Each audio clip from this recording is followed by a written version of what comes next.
Alicia, you are live on the air. Hi, Rabbi Tobia. My name is Alicia from Buffalo. Just a little background. I grew up in the Jehovah Witness community, but I was never baptized. And I started watching your videos within the last 2 weeks, and your explanation on why Jesus is not the true Messiah caused me to see the truth of that. It was logical. So my question to you is, how are we supposed to interpret the New Testament? Meaning, do we look at it as a conspiracy? Were the writers working together to achieve a specific goal? How do people interpret that? The authors of the Christian Bible wanted one thing, and that is they wanted you to be a Christian. That's all. And in fact, the Christian Bible says so. In the book of John, the last passage of chapter 20, it says that all these things are written that you should believe in Jesus. That was it. Is it a conspiracy? So it's not. So a conspiracy would imply that whoever wrote the book of John wasn't really a Christian. So I don't think that's the case. The book of John, as an example, was written at the very end of the first century. He had all sorts of material in front of him. There's a debate among scholars whether he had access to some of the synoptic gospels. Probably did. Bear in mind, in the ancient world, just having any book was a massive issue because someone had to actually write it by hand on very expensive material, and like books were not bound together. I mean, it could have been, like we have the giant Codex Vaticanus. I mean, but people couldn't afford that. I mean, so these people were simply adding accretions and layers on top of layers on top of layers that developed, and these stories developed. But all the Christian Bible was written in order to convince people to believe in Christianity. Paul wrote his letters not thinking that he was writing a Bible.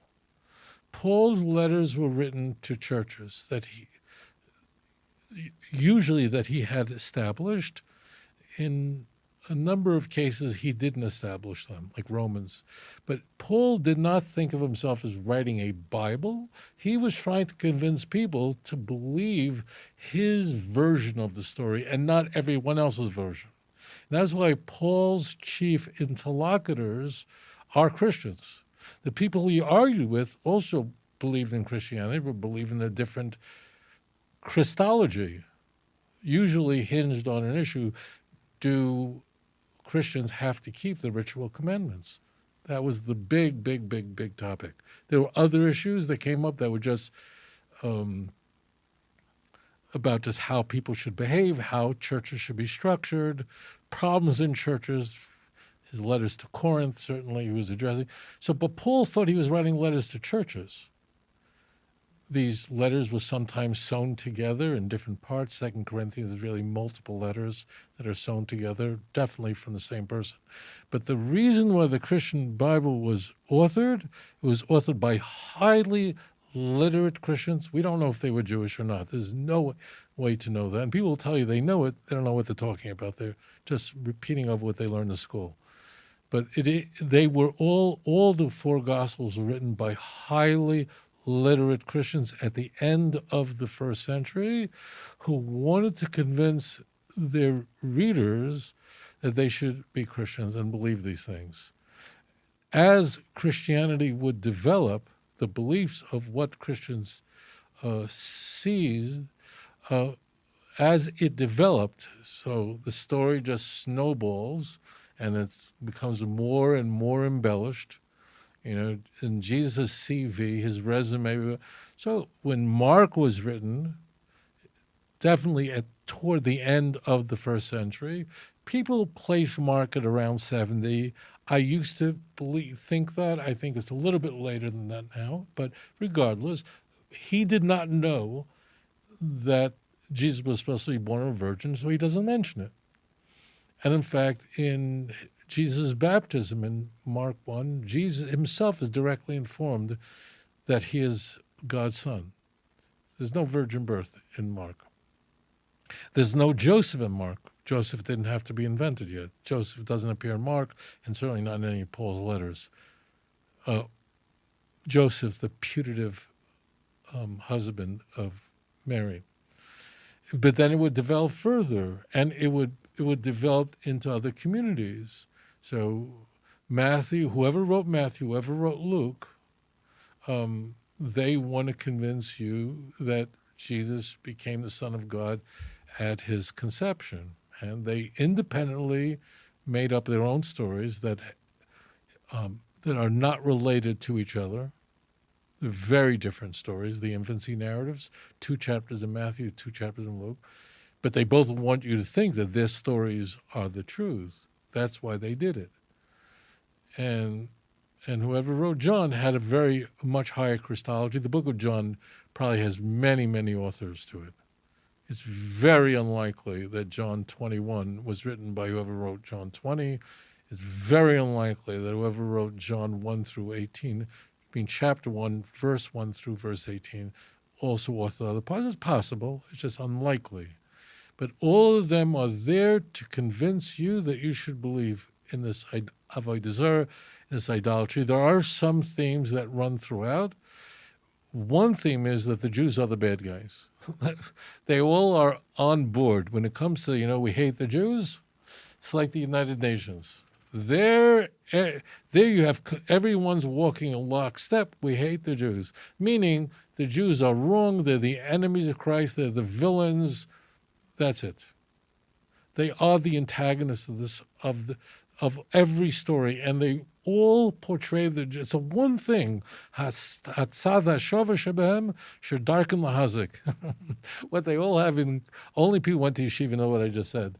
But what they have in common is they all sought to do damage to the Jews. Why? Because if you think the Jews are bad, then you won't listen to Jews. Why would you listen to Jews? Unless it helps you, then you quote the Talmud. So the Christian, now, did they really believe this stuff? I presume so, except for Paul. Paul, see, the problem is what I said to another caller. When you read the Gospels, it's really nearly impossible to tell anything about the writer. In John, it becomes even more difficult because even the voices sound the same. That means the verba used in that Jesus' words, what would appear in a red letter Bible, the disciples' words, everybody is using the same language. So John is even more impossible to know anything about the writer. But Paul is the person who really is the big question mark. How much of this did he believe? Because he really lied through his teeth. He was not a nice fellow, and he had a lot of enemies at every turn. And who were the enemies? Fellow Christians who thought he was a faker and a fraud, right down the line. And that's why Paul is protesting this constantly, and he's saying, I'm the true disciple. So Paul really, what was key for Paul is his honor, his arrogance. It has to be my way. And you have met people like this in your life who you do not want to eat dinner with them. And when they show up for a family occasion, you go to the other side of the room. That was Paul. And Paul was a very angry fellow. And in fact, in Galatians 4, he's angry at the Galatians. He says to these people who he set up a church for in Asia Minor, modern-day Turkey, he says, when you greeted me the last time, I was sick. You took care of me. You treated me like I was an angel of God, like I was Jesus Christ himself. He literally says that. Who talks that way? That was his arrogance. He was a very arrogant fellow. What he actually believed, I don't think he really believed much of this stuff at all. He was rather synchronizing Greco-Roman ideas, dualistic ideas, mystery religion ideas, and synchronizing those with a Jewish outline. And he was fusing that together. And his interest was power. It's what the typical stuff. So I don't think he really believed much of what he was saying. But he loved the attention. That's why you see that when Acts and Paul disagree, so Acts, 2/3 of Acts is about Paul. And when Paul's account of his travels disagrees sharply with Acts' accounts of Paul's travels, what is the difference between them? The difference essentially falls upon how frequently did Paul visit Israel will visit Jerusalem. To Paul, it was important to say, I went once for a couple of weeks. He says that in Galatians, but it's not there. Acts, he was there quite a bit. In Acts, he's going to Israel to show he's circumcising Timothy and he's bringing offerings. Paul would never admit to this kind of stuff. So you see, Paul is trying to show his independence of the Jerusalem church, and the so-called pillars of the church. He spent a little time with Paul. He spent time with the James, brother Jesus. So Paul, I don't think, was a good faith actor. I don't believe he believed in almost anything he said. The writers of the Gospels, I can't tell you anything about them. I just know their theology. And did they actually, what they were trying to do is convince people to believe in what they wrote. That was what they were into. They wanted to make people into Christians. That was it. They're later. That means they're not eyewitnesses. They're much later. They don't identify themselves as eyewitnesses. They don't say, I saw anything. They don't even make such claims. So they're all late. There are some scholars who put Luke in the 2nd century, and that's becoming popular now. That's all very, very late stuff, highly developed, and they just want you to be a Christian. It's like the Pope. What does he want you to be? He wants you to be a Catholic. That's all. Thank you for your question. Welcome home. If you enjoyed this program, please like and subscribe. אדון עולם אשר מלך בטרם כל יציר נברא לעת נעשה בחפצו כל אזי מלך שמו נקרא ואחרי ככלות הכל לבדו ימלוך נורא והוא היה והוא עובר